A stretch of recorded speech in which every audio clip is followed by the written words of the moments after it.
Halo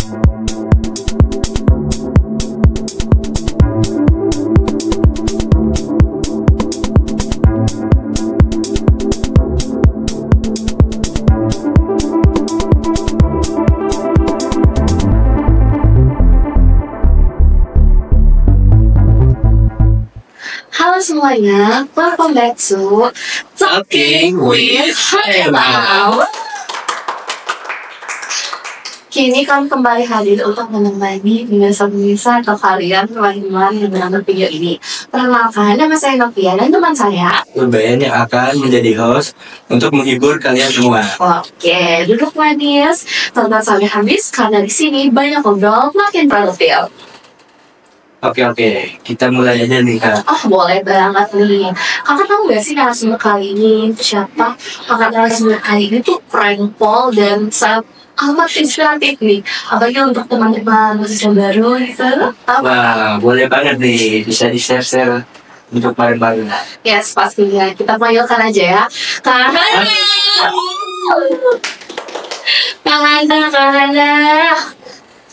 Halo Kak, senang banget Kakak bisa datang di podcast kali ini. Boleh perkenalkan terlebih dahulu, tidak agar teman-teman yang nonton bisa tahu. Oh iya, nah ini. Oke, ya halo semuanya. Sebelumnya saya mengucapkan terima kasih banyak untuk HMA yang sudah mengundang saya untuk bisa duduk bersama-sama kalian di podcast kali ini. Sebuah kebanggaan bagi saya. Terima kasih banyak. Terima kasih banyak. Saya memperkenalkan diri saya. Perkenalkan, nama saya Hana Juna Kalansiltonga. Saya kerap dipanggil Hana. Saya dari Prodi Akuntansi. Yes. Sekarang saya di semester 2. Oke. Baru mahasiswa baru. Iya. Betul. Masih cimit-cimit, masih masih alat. Boleh Kak Hana di-spill dong sosmednya apa aja? Ya, kalau sekarang aku pakai Instagram ya. Namanya mungkin hna.crns_. Atau mungkin bisa taruh di deskripsi atau di bawah sini ya. Kita Oke, kesibukan kegiatan akhir ini apa sih Kak? kesibukannya. Kalau kesibukannya sih karena baru masuk semester 2 nih masih ada adaptasi sama tugas-tugas baru, sama matkul-matkul baru, terus ada kelompok baru juga.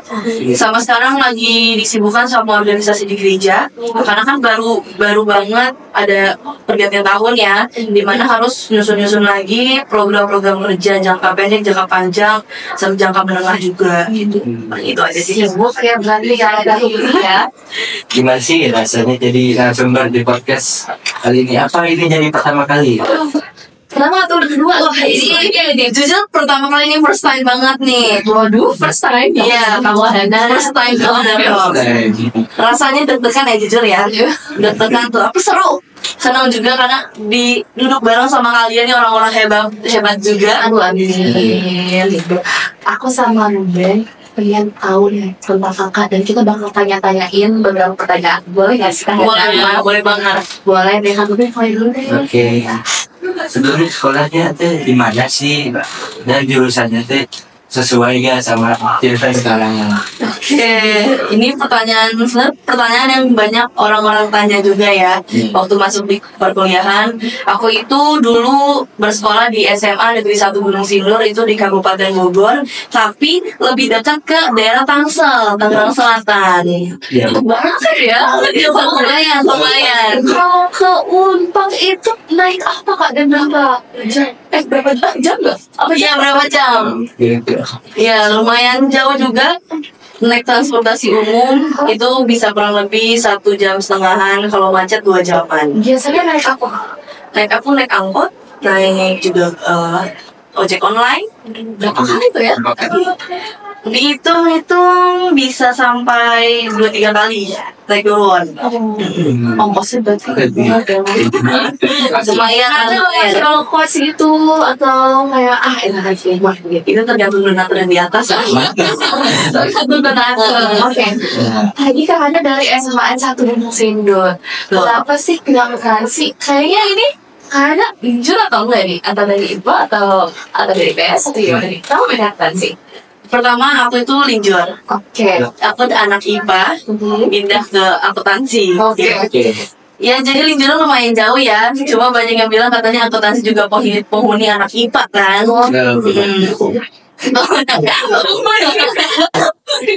Oke, lanjut aja. Oke.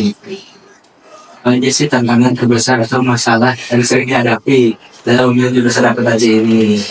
Ya pertama tantangan terbesarnya itu kan aku linjur, yang dimana tapi sebenarnya ada fun fact nih. Dulu aku di SMA itu ada perminatannya. Nah perminatannya itu ekonomi. Nah jadi kelas 1, kelas 2 SMA itu masih ekonomi teori. Tapi di kelas 12 itu aku dapatnya akuntansi. Nah jadi tantangan terbesarnya yang ada di akuntansi ini itu adalah ekonominya sendiri sebenarnya. Kenapa sih? Padahal kan aku awalnya tuh ada permintaan ekonominya kan, tapi itu teorinya aja. Jadi waktu di mata kuliah itu teorinya ternyata lebih mendalam. Dimana waktu di SMA cuma teorinya aja, kayak ciri-cirinya. Cuma pas waktu di kuliah tiba-tiba hitungannya semuanya ada gitu. Itu sih tantangan terbesarnya. Terus dari situ ada nggak sih sebenarnya ketertarikan awalnya sama akuntansi itu? Karena ada something atau gimana? Boleh dong.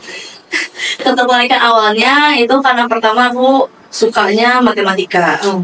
Ya suka teka-teki, suka menganalisis data juga sebenarnya. Karena aku suka matematika awalnya di SMA.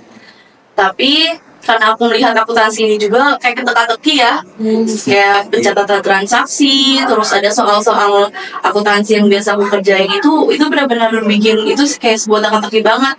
Dimana kalau kita salah jawab, ya nggak ada jawabannya gitu, gak akan benar sampai seterusnya Dan gitu. balance tuh belum tentu benar ya. Betul. Berarti kakaknya sebagai challenging gitu. Ya, jadi itu awal tertarikan aku sama akuntansi. Boleh. Apa aja sih yang Kak Hana ketahui tentang akuntansi? Kenapa nggak milih jurusan lain seperti matematika? Atau MIPA gitu.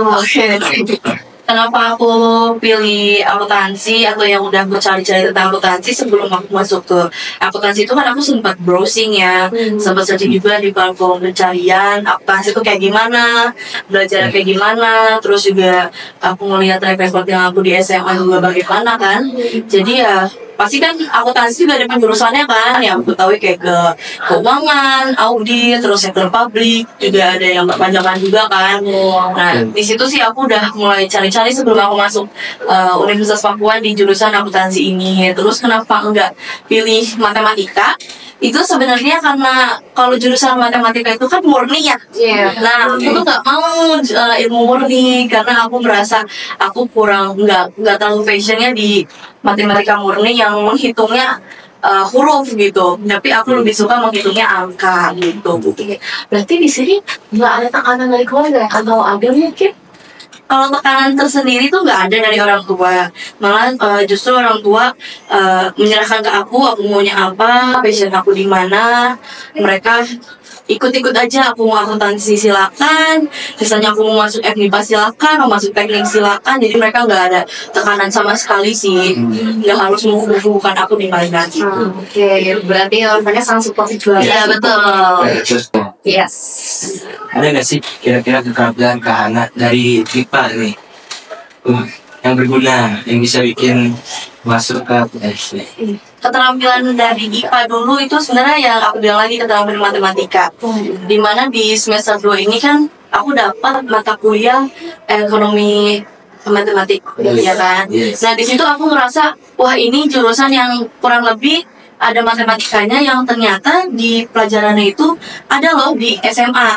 Nah, jadi keterampilan yang kayak kemarin tuh ada misalnya mensubstitusi, membuat grafik, membuat kurva demand dan supply itu kan pakai matematika tuh. Nah, aku ngerasa keterampilan yang ada di SMA itu kebawa lah di kuliah ini. Karena aku dari SMK, aku tiba-tiba apa nih? Tapi kalau buat Kak Hana kayak, oh aku tahu nih cara gini ya kayak. Saya juga saya tidak tahu. Oh, sama. Terus gimana nih pengalaman pertama dengan mata kuliah akuntansi? Pas kalian kaget, shock atau biasa aja?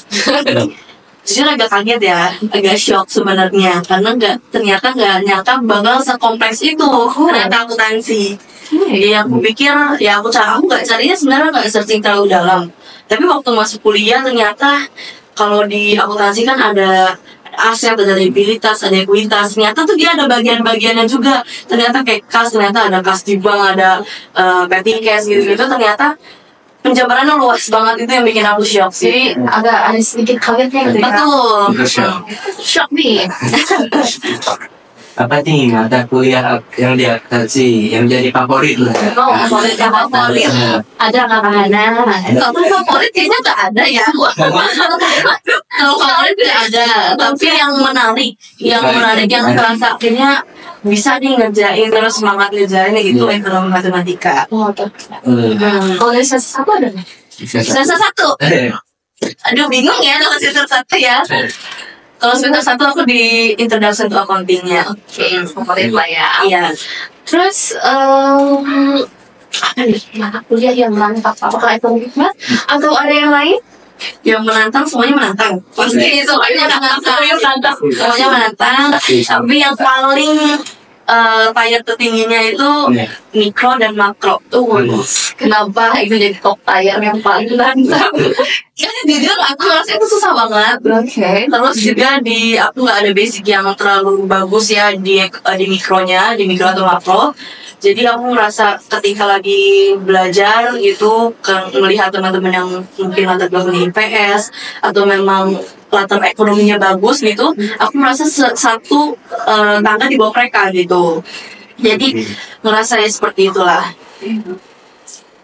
Ada gak sih kira-kira momen yang merasa Kak Hana itu salah memilih jurusan? Iya, padahal kayak baru semester awal kayak ini salah jurusan jadi gitu. Ada nggak momen? Atau masih bisa di-handle atau gimana nih Kak? Kalau momen ada, tapi masih bisa di-handle. Ya kayak contohnya yaitu mikro dan makro, aku merasa salah jurusan karena ada matkul itu sebenarnya. Momennya pas lagi ujian atau lagi pas dikasih tugas gitu? Dua-duanya. Oh, dua-duanya. Mana yang pas gitu? Yang bikin deg-degan pasti ujiannya ya.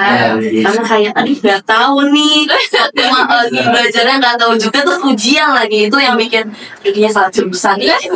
Tapi semua bisa di-handle gitu. Oke, lanjut ya Kak. Tadi kan Kak bilang walaupun ada struggle masih ada solutionnya nih. Oke, aku mau tahu gimana caranya Kak ngatasin keraguan atau tekanan sama jurusan aku sih? Untuk cara mengatasinya, aku lihat di lingkungan sekitar, terutama di lingkungan pertemanan aku di kelas, contohnya itu kan ngelihat mereka yang semangat belajar, semangat mengerjakan tugas, masuk kelas juga absen. Itu yang buat motivasi aku supaya bisa ikut juga berperan sama mereka bareng-bareng, terus juga semakin giat gitu belajar, kerja kelompok bareng untuk mengerjakan tugas-tugas. Terus juga poin pertamanya, poin pentingnya itu orang tua sebenarnya yang bikin aku gak ragu buat ngangkat selanjutnya itu karena mereka pasti punya punya keinginan ya, harapan ke aku itu besar pastinya. Supaya aku bisa sukses, itu sih yang buat aku jadi nggak ragu dan nggak takut buat mencoba di luar batas aku gitu. Jangan-jangan ini karena anak pertama nih. Betul. Harapan terbesar ya. Betul. Punya adik? Punya. Waduh, berarti ini cukup berat ya. Semoga impian Kahana itu bisa tercapai ya. Jadi impian keluarga adalah saya terbesar Kahana. Betul. Gimana sih Kak Hana mempersiapkan diri untuk tugas-tugas atau ujian yang berat? Apalagi sama tadi kan mikro nih. Ini gimana nih persiapannya? Apa nanti kayak, oh nggak tidur dulu nih, buat sehari nih, buat belajar aja. Bukan dulu. Buat mempersiapkan ujian atau tugas-tugas sih sebenarnya ya pastinya belajar. Ya, pasti ya. Pastinya belajar. Cuma biasanya aku nerapin kalau tugas biasanya kalau aku nggak bisa sendiri biasanya bareng teman-teman, kerja kelompok atau cari di YouTube cara-cara mengerjakannya. Terus juga kalau ujian pastinya aku belajar sebelumnya atau sehari juga sebelum ujian. Terus juga paling aku ngandalin gaya belajar aku itu ini aku pengen tahu visual sama pendengaran sebenarnya. Nah biasanya aku itu mix sama yang lain. Biasanya aku udah melihat video YouTube, aku dengar, aku melihat. Habis itu aku pakai metode ceramah. Oh, metode selama. Iya, Gimana? Itu metode selama itu menurut aku ya. Jadi ketika aku udah mempelajari sebuah hal, misalnya sudah melihat sebuah materi, aku udah pahami, aku coba di depan kaca untuk menjelaskan. Jadi seakan-akan kayak dosen lah gitu. Untuk menjelaskan materinya, aku serasa itu yang buat aku hafal di luar kepala sebenarnya. Metode belajar ceramah itu yang aku buat sendiri metode ceramahnya gitu. Oh, jadi kayak bisa untuk ngajarin teman-teman juga itu efektif ya berarti ya? Ya mungkin ya. Mungkin ya tapi Bagian orang. bagian orang. Karena kan tidak semua orang bisa juga kan ikutin metode belajar ini gitu. Oke, berarti karena habis ini kalau rencananya setelah lulus nanti dari Universitas Papua, Anda mau lanjutin studi akuntansi atau lanjutin kayak gimana gitu? Aduh. Atau kayak gimana nih?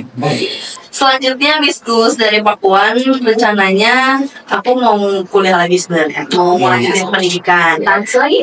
Kasih. Kalau untuk jurusan aku kan kepikiran 2 cabang sebenarnya.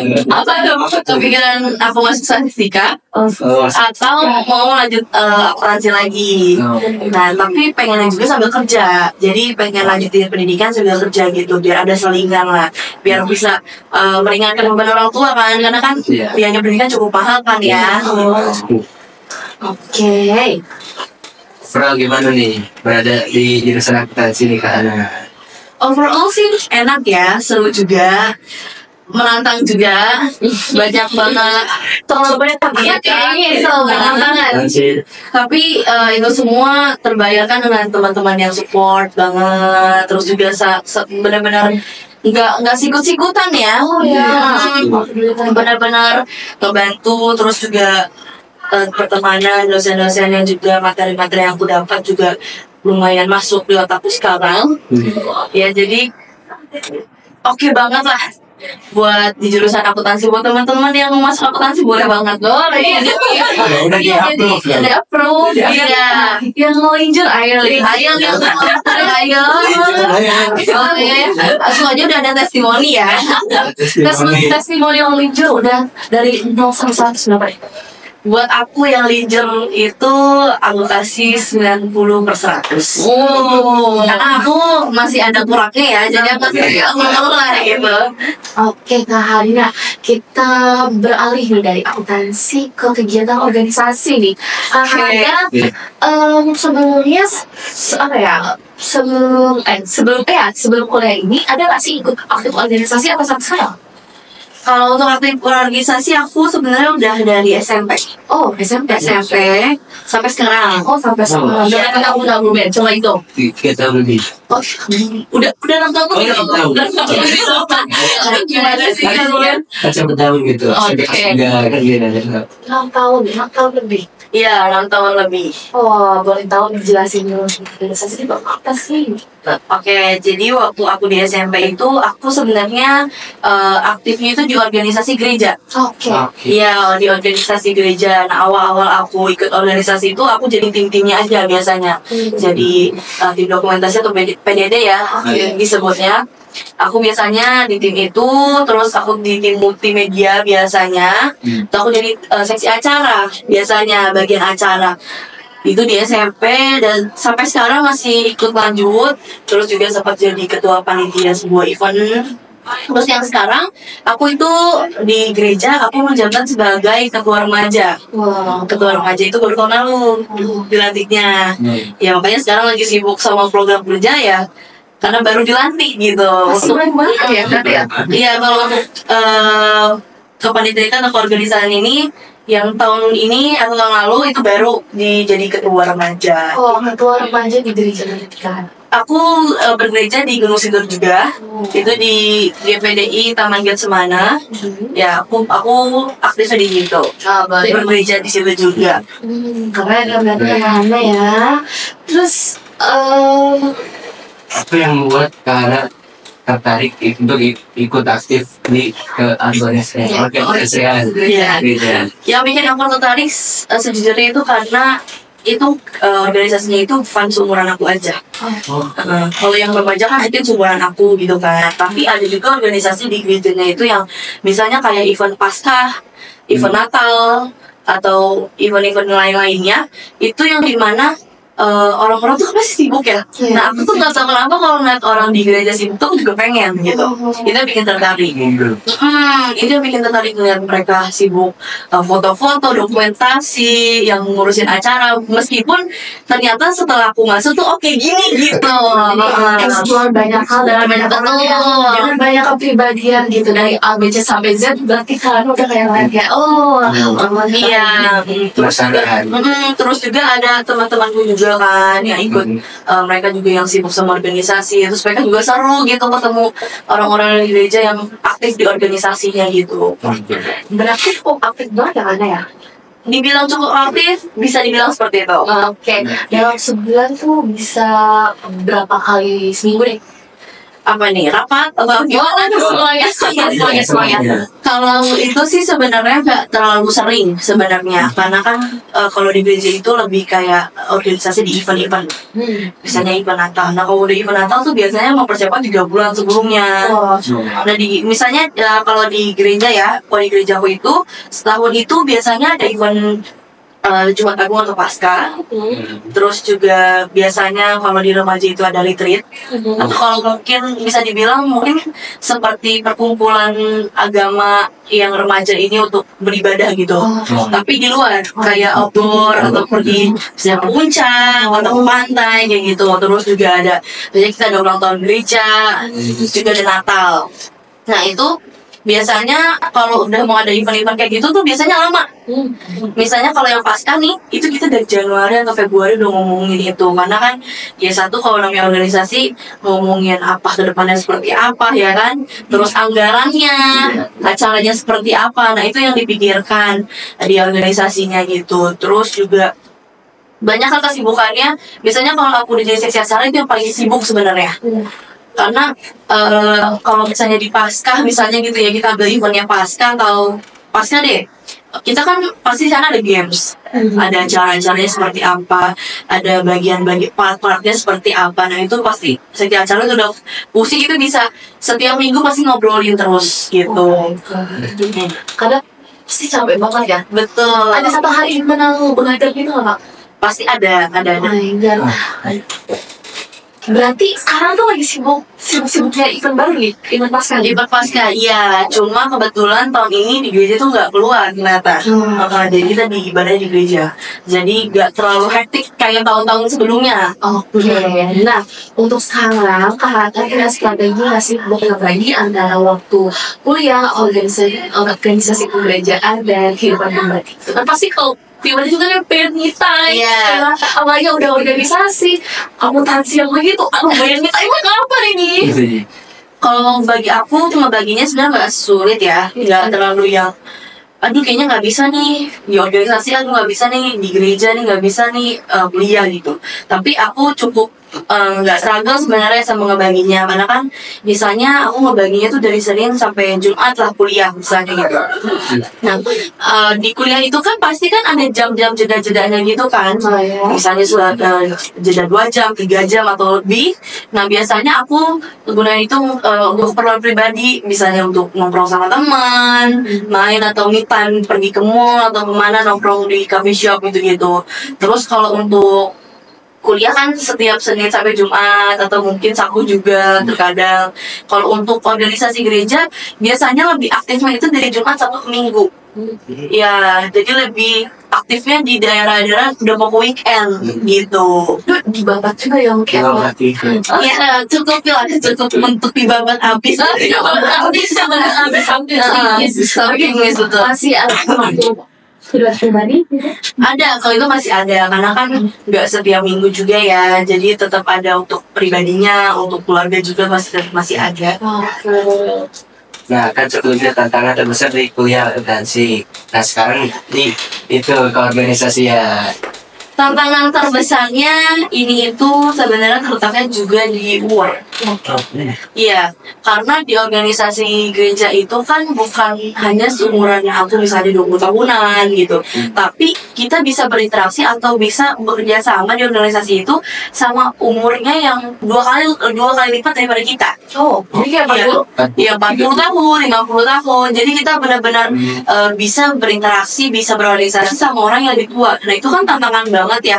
Gimana cara kita bersikap, bagaimana kita cara berbicara atau menyampaikan argumen kita gitu kan perlu dipikirkan banget. Terus juga kalau seumuran kayak kita gini nih, mungkin kalau dibawa asik sedikit atau dibawa bercanda sedikit kan lebih enak ya. Cuma kalau bercanda sama orang yang lebih tua dari kita kayaknya. Oke, tadi kan Kak Hana tuh ada struggle-nya di situ ya.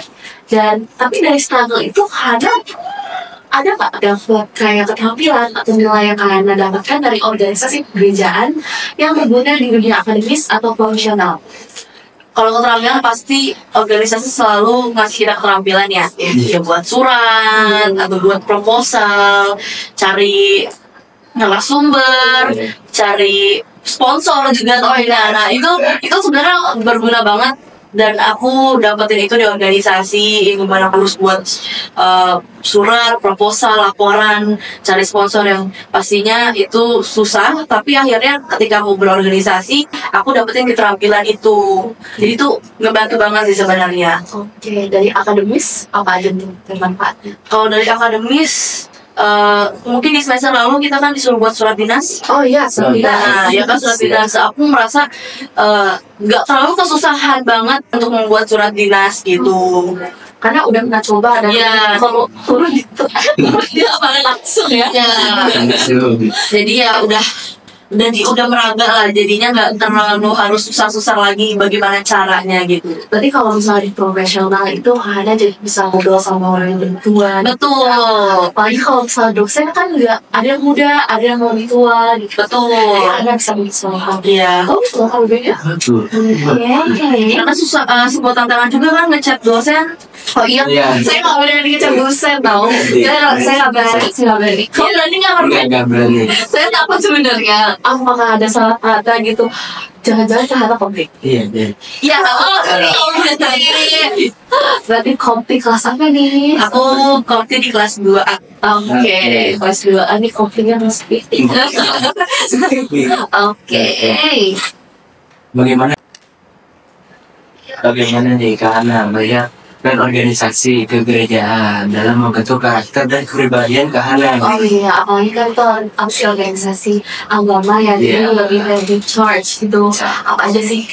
Kalau untuk membentuk karakter diriku secara pribadi itu sebenarnya organisasi ya di gereja itu kan mungkin sebelum rapat kita biasanya doa atau ada ibadah dulu.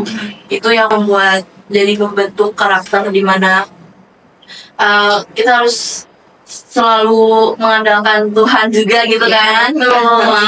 Terus membentuk karakter dari segi bagaimana cara bersikap, cara bertanggung jawab pastinya kan. Kalau sebuah organisasi itu sih yang membentuk karakter aku dalam kehidupan sehari-hari. Ya, untuk menjadi lebih dekat dengan Tuhan ya. Itu positif banget loh ya. Positif. Oke, last but not least, apa kegiatan atau program organisasi kerajaan yang paling berkesan buat Kak Hana?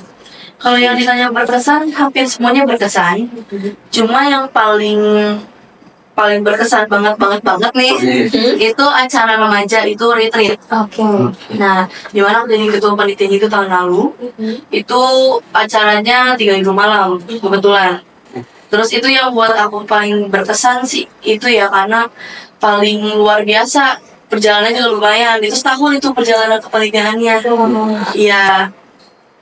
Terus juga yang paling berkesan juga Natal, karena kan Natal event kita setahun sekali nih ya kan, karena persiapannya juga panjang, terus juga ada penampilan, terus juga banyak kegiatannya, rangkaian acaranya itu adalah organisasi atau kepanitiaan aku yang paling berkesan banget sih dalam selama aku berorganisasi. Kita mundur dikit. Tadi kan udah organisasi. Apa pengalaman paling berkesan ya Nancy? Pengalaman paling berkesan aku itu di akuntansi, khususnya di perkuliahan ya. Iya. Pada saat ujian akuntansi. Materi apa itu? akuntansi tersebut karena aku baru semester 2, jadi baru ujiannya di semester 1 ya. Itu introduction to accounting. Siklus atau Siklusnya. Oh, siklus. Jurnal khusus kalau nggak salah waktu itu. Oh ya. Jadi itu dimana udah balance nih. Tapi ternyata beda sama teman-teman. Waduh, beda. Pertamanya bodoh. Ya waduh, ini jadi yang salah yang mana nih? Yang Karena balance itu benar. betul, jadinya agak sedikit aduh jadi gimana ya salah gitu. Jadi yang berkesan yang paling luar biasa tuh di ujian akuntingnya. Apa pesan untuk apa pesan karena untuk mahasiswa ya pesan Di kanan juga kan? kata aja ya. Bahasa dulu. Oke kak. Dah, lanjut aja. Apa pesan karena untuk mahasiswa yang kesulitan nih untuk menyeimbangkan akademis, organisasi atau kehidupan pribadinya? Kalau untuk pesan dari aku, sebenarnya kita bisa aja pakai time management yang baik ya, dimana kita bisa nyimbangin keperluan pribadi, perkuliahan, terus juga organisasi. Itu ya mungkin kita bisa buat plan. Kalau aku biasanya kalau udah waktu-waktu hektik gitu, waktu-waktu sibuk, biasanya aku buat plan.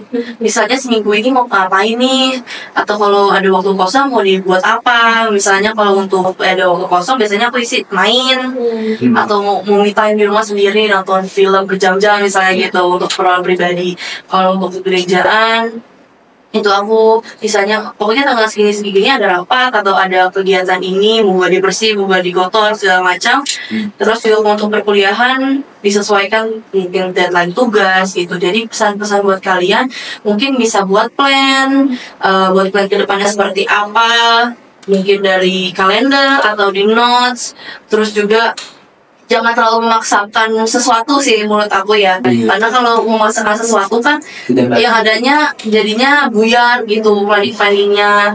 Jadi untuk menyesuaikannya dengan buat plan, jangan terlalu memaksakan. Karena kan kalau dipaksakan juga mungkin kitanya stres, nanti bisa sakit, jadi buyar semua cara-caranya. Iya benar. Ini nggak ada bungkus lah. Pulpen ya kalau saya pengen catat. Time management saya masih jelek. Ini Oke deh, alhamdulillah mungkin itu aja yang akan kami bahas ya kak. Yang ditanyakan, alhamdulillah kita sudah di penghujung acara. Dan di penghujung podcast ini kakak apakah ada yang disampaikan kepada mahasiswa atau calon mahasiswa khususnya nih, atau teman-teman kakak atau orang tua atau keluarga semua ya kak? Ini mungkin ini ya anak-anak yang SMA yang mungkin anak IPA atau sekarang nggak ada ya, ada kurikulum merdeka, tapi mungkin nggak ada jurusan akuntansinya, nggak ada permintaan akuntansinya, mau masuk akuntansi nih, yang injil notabene itu boleh banget, karena ternyata kalau kita mau ada usaha belajar sebenarnya itu nggak susah, cuma ya tergantung kitanya ada niat atau enggak. Jadi kalau kita mau linjur atau mau mencoba hal baru, misalnya dari zona A ke zona B, itu jangan takut karena ternyata keluar dari zona nyaman tuh gak seburuk itu gitu. Jadi untuk teman-teman yang mau linjur ke akuntansi itu boleh, atau yang mau dari jurusan akuntansi ke akuntansi lagi itu boleh juga. Terus buat pesan-pesannya mungkin buat teman-teman, semangat kuliahnya. Terus juga pokoknya semangat terus. Buat orang tua, terima kasih karena udah membantu dan mensupport aku sampai saat ini gitu. Alhamdulillah. baik, kita mau mengucapkan terima kasih nih Pak Gimana itu karena yang udah datang ke podcast kali ini. Iya, sama-sama. Untuk waktunya terima kasih. Iya maaf ya kalau terima kasih banget ini. Karena lagi sibuk banget nih, ketua sengaja. Ini ngertiin. Iya. Oke, pesan dari Kak Hana tadi yang mau masuk akuntansi boleh ya, hanya masuk akuntansi Universitas Pakuan. Tuh, Masuk, ayo. Oke, sekian podcast dari kami. Nantikan episode selanjutnya ya. Dadah.